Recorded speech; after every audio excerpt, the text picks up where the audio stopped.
Good morning and happy Monday. I hope that everyone had a very good holiday. Today we are reading chapter 11 from I Have a Bad Feeling About This.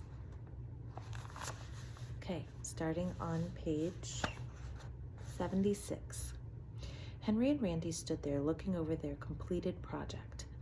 Henry wanted to say something inspiring like, "It's not the worst shelter ever made," but this would not be accurate.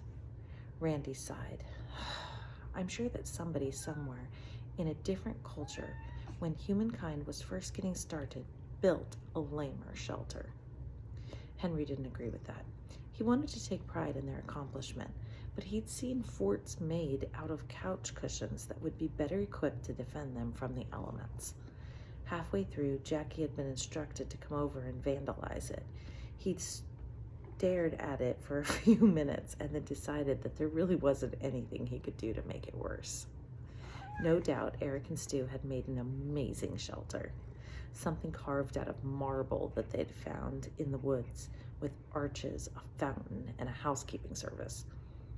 Maybe we could, Randy began, reaching out to make an adjustment. Don't touch it! If you touch it, you'll destroy it. We just need to breathe as gently as possible and hope for the best. The shelter began to wobble. No, Henry whispered. Wobble, wobble, wobble. Okay, it's time's up, Max announced. Welcome to my cat. Wobble. Max walked over to their shelter and shook his head with the expected amount of disapproval. Do you two believe that this is an effective shelter? Not really, Henry admitted. Because shelters are meant to protect you, not collapse on you and cause your death. We know, said Randy. If you can't get into your shelter without wearing a full suit of armor, it's not a quality shelter. Agreed, said Henry. Max gave the shelter a light tap with his foot.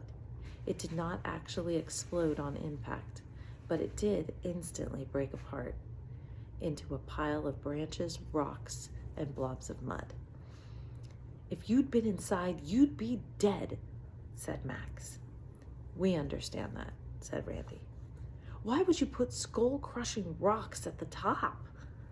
They were holding the branches in place, said Henry. No, they were clearly not. There's dust rising from your wreckage? Why would there be dust rising from your wreckage? I think you boys successfully made a shelter that was less safe than just dropping the materials on someone's head. Sorry, said Randy. Is that part on fire?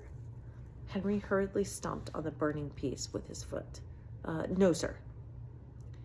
You can't start a fire on purpose, but you can build a shelter that bursts into flames when it falls apart? How is that even possible by any kinds of laws of nature? Turn the page. The pile that had formerly been their shelter was sinking into the ground.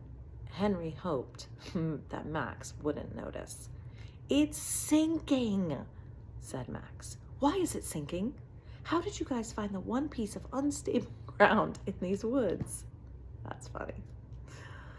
This was a practice shelter, said Randy.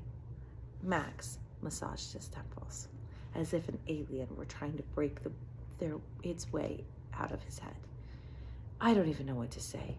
This could be what a nervous breakdown feels like. If I didn't spend every waking moment watching for hidden cameras, I'd think I was on a reality show. A snake slithered out of the wreckage. Henry did not comment on it. I've always felt that if you're going to rate something on a scale of 1 to 10, you should stick to that scale and not try to cheat by saying something is a 0 or an 11 or a negative number. But I can't call this thing a 1. I just can't. Henry and Randy, your shelter is a 0.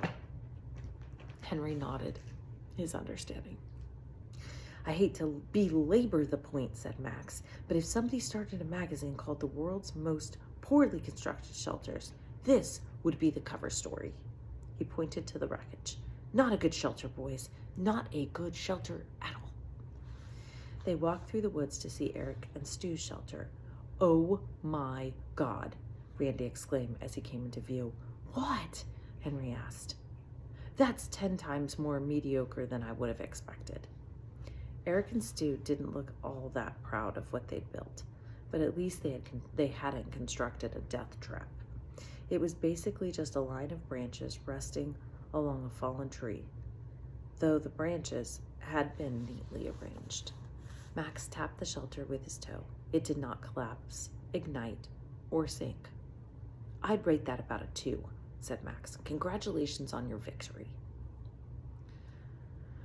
Oh, chef, said Eric, poking his head into the kitchen where Henry and Randy were busy making lunch. They had the window open, but the smell wasn't airing out. I'd like to start out with an appetizer of escargot, extra cheese, extra butter, hold the snail. And then a nice Caesar salad with exactly 11 croutons. For the main course, perhaps a crown roast of lamb with rosemary and oregano, some rice pilaf, and a side of pureed cauliflower. For dessert, I'd like a tiramisu with raspberry sauce drizzled on top. Me too, said Stu. You get hot dogs and a small bag of chips, Henry told them. And I'm not gonna lie, the hot dogs have some weird things growing on them. But if you're nice, we'll cut the green spots off the bun, said Randy. They're spreading pretty quickly, but if we cut fast, we might be able to catch the decomposition in time. If you ate each bite with a big mouthful of Coke and swallowed quickly, lunch didn't completely suck. Our next lesson was going to be about canoeing, said Max. But I can't do it. 2 or 3 of you would drown. There won't be any canoeing in the games. Everybody do push-ups instead. Turn the page. Psst, Randy. What? My hand's caught in my rabbit snare. How did that happen? I don't know. Help me get it out. Just tug it out. I can't. It tightens every time I try. I can't loosen it.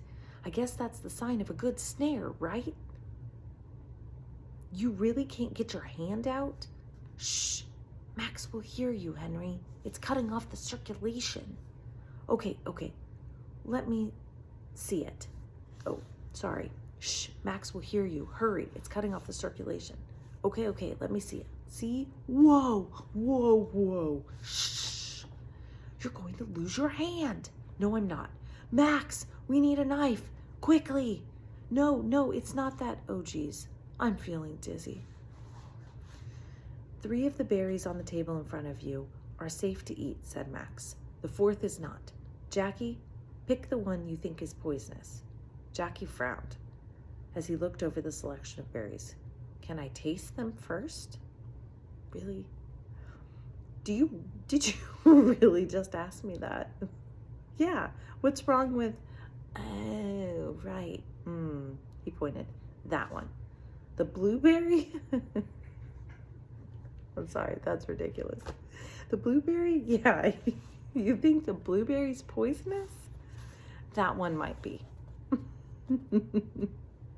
Ridiculous. You do understand that people eat blueberries every single day, right? Maybe I'm misunderstanding the quiz. I thought you poisoned one of these. I didn't ask which one was poisoned.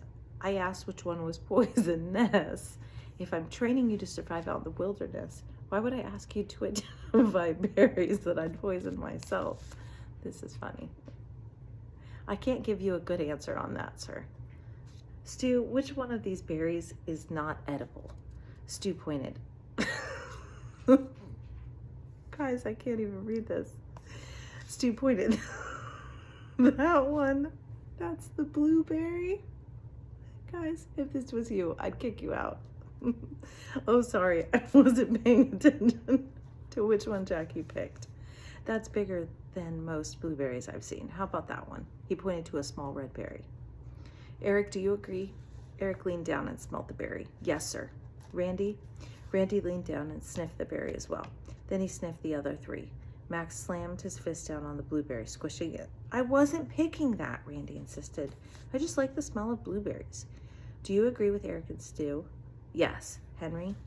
Henry picked up the berry, held it up to the sunlight. He didn't know what he was looking for, maybe a skull or Mr. Yuck, but this seemed mildly helpful.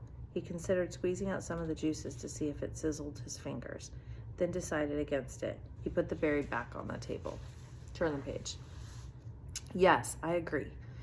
Max picked up the berry, popped it into his mouth. He chewed twice, then swallowed. Everybody stared at him. So what do you think? He asked. Either Max was conveying the message that they had selected the wrong berry, or they'd driven him to suicide. Probably they'd just picked the wrong berry.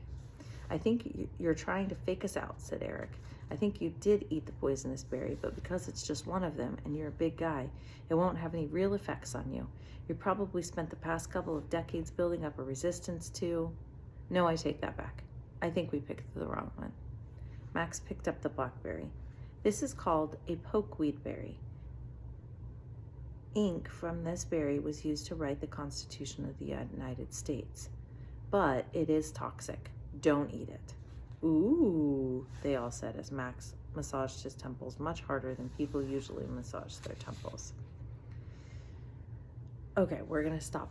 Oh no, let's go to the end of the page. Henry, where's your fishing hook? Max asked. I'm not sure, sir. Why is your face contorted in pain? No reason.